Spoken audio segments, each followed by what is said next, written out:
ఫలము ఫలించెదవు.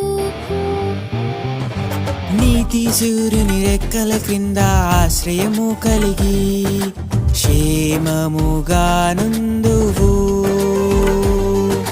నీటి యోరను నాటబడిన చెట్టు వలె ఫలము ఫలించెదవు.